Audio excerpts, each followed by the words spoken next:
Guys, it is finally here, something we had been waiting for quite some time, and that is the summary judgment replies from both Ripple and the SEC. They have been finally released. And honestly, not so surprisingly, both Ripple and the SEC, they filed much earlier than expected. I think Ripple kind of wanted to copy what the SEC did, because last time SEC kind of filed their summary judgment much earlier than expected. So Ripple kind of did the same this time. So a tit for a tat. Anyway, this entire lawsuit has been like that. It has been going back and forth, but we are coming towards the end.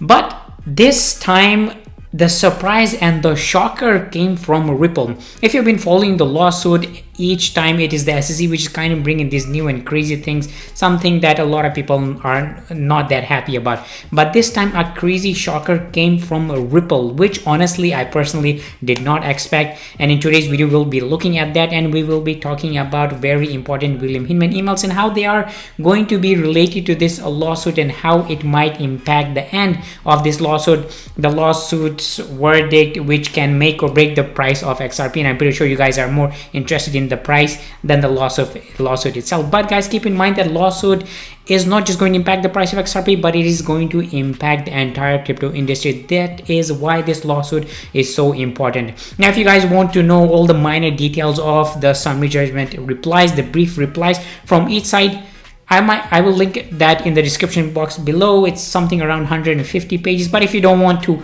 read all of that, just watch this video until the end, because I will be covering every important detail, not just related from a legal perspective, but from an investor perspective on how this might impact your XRP. So watch until the end.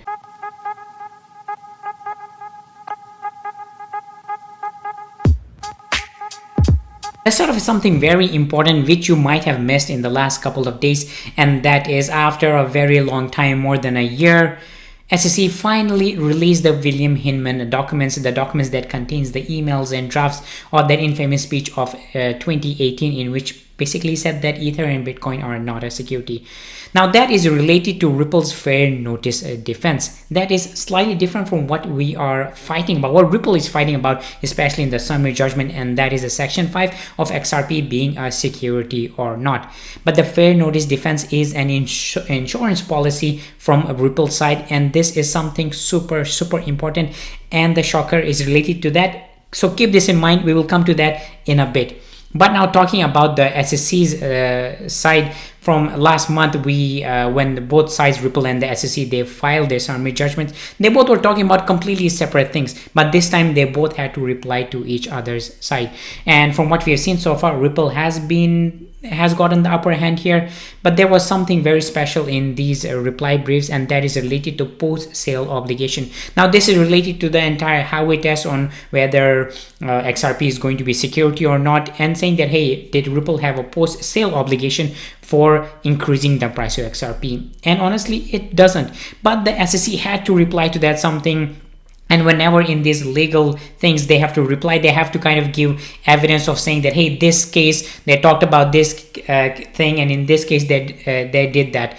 But very surprisingly, in its 75 years history of the SEC, they could not come up with a single strong argument related to the post-sale obligation. So Ripple really clearly has the upper hand here. As I mentioned previously, the fair notice defense is an insurance policy for Ripple. So it does not really want a summary judgment on the fair notice defense. It wants a summary judgment on the Section 5 of the investment contract, basically XRP being a security or not. So this is something very important to keep in mind. But it is the SEC which wants a summary judgment on the fair notice defense. And as we know that in their brief replies, they had to reply to each side. So Ripple had to reply to the fair notice defense, because keep in mind that the fair notice defense is a very strong, the smoking gun for Ripple. And the shocker finally came from Ripple. And that is, Ripple wants to go to a jury trial for fair notice defense. It does not want it to be done in the summary judgment, which is absolutely crazy when I read it in their brief replies. Because now, to give you guys a bit of perspective here, Ripple, for a very long time, they really want this lawsuit to end as early as possible. And honestly, everybody within the Ripple and XRP community and a lot of attorneys who are following this lawsuit are saying that we are going to be seeing an end of this lawsuit in the summary judgment phase.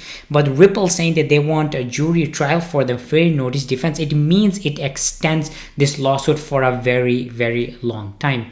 And honestly, a lot of people, after finding this out, they were saying that, hey, this is basically Ripple calling the bluffs of the SEC, because it means that a lot of SEC employees, they will be cross-examined, including William Hinman in the court, which is absolutely crazy. And SEC definitely does not want that to happen. So when we found out that basically Ripple really wants a jury trial for the fair notice defense, I was extremely shocked.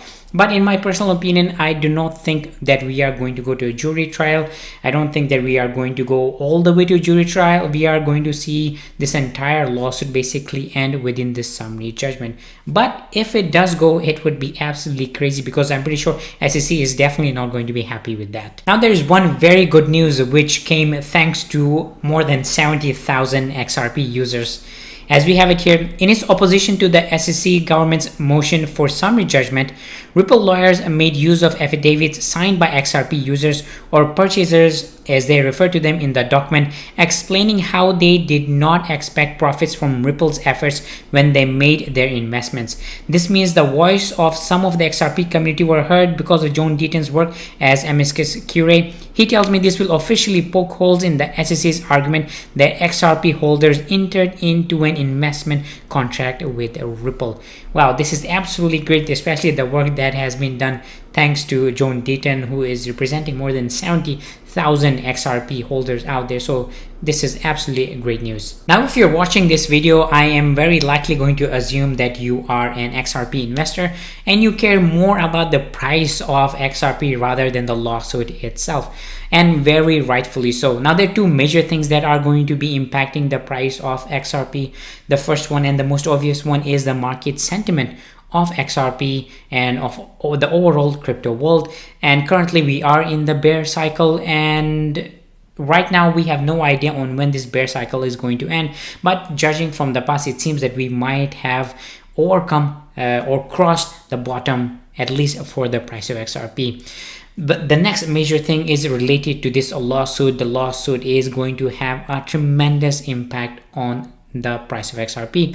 Now, if this lawsuit ends, the price of XRP is going to react, judging by how it ends, whether it is in favor of Ripple or it is against Ripple.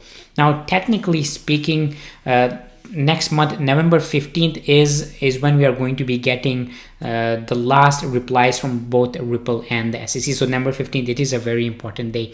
And after that, it is up to the judge. The judge is going to be giving a verdict. And technically speaking, the judge can give a verdict in November. So technically next month can be the last month of this lawsuit. That does not even include a settlement. It could just be a summary judgment decision from the judge, and the lawsuit basically ends in November.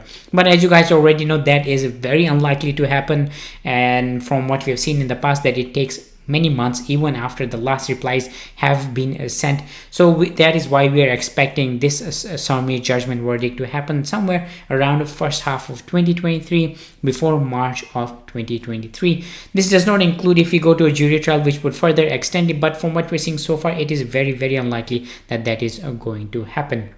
So a lot of things we covered in today's video, and I would love to know what are your thoughts regarding all the things that are happening related to XRP, and especially how all of these things might impact the price of XRP. So do drop a comment below, because I do read pretty much all the comment. And if you're new to my channel, I would really and highly appreciate if you can subscribe to my channel, as it helps out a lot, and give this video a like. And as always, I will see you next time.